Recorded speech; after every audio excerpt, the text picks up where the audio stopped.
what the fuck is a time limit of offer?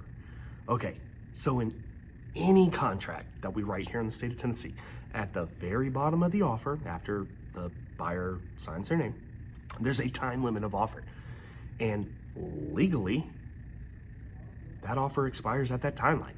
And so, of course, sometimes things are a little blurry and fuzzy and not everything works as crystal clear as possible, yet technically, that offer is only good through that time limit of offer. So a time limit of offer is simply when the offer expires.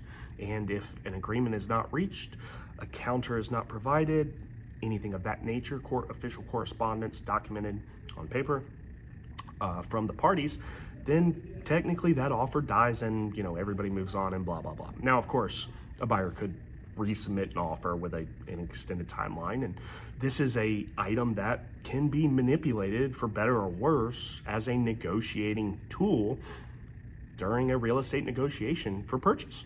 For example, I have written offers before. One of the houses that I used to own, I wrote an offer with a time limit of offer of 4 hours. Was that a dick move? Maybe. But I gave them exactly what the fuck they were asking for. I gave them the list price. I was going to close in 30 days. I had already been pre-approved. I didn't have any strings attached to the offer. I gave them what they wanted and I said, shit or get off the pot. And they accepted it. And we opened escrow. Now again, was that kosher? I don't know. It's a negotiating tool. Use it to your benefit. But you've got to have a knowledgeable real estate professional who knows how to deal with these sorts of things. Because it's not as simple as filling in the blanks in the contract. You've got to understand the rationale behind it and how to use it to your advantage so that you get the property you want in the time frame you want at the price you want. You've got to find a real estate agent who can navigate this without the bullshit. So similarly, or the other side of that coin is that I have written offers with a really long time limit expiration. I've written offers, for investors on properties that we anticipate are going to sit for a while, and maybe we come in a little bit under the list price, and we give them a week to respond, because sometimes it just behooves you to do so.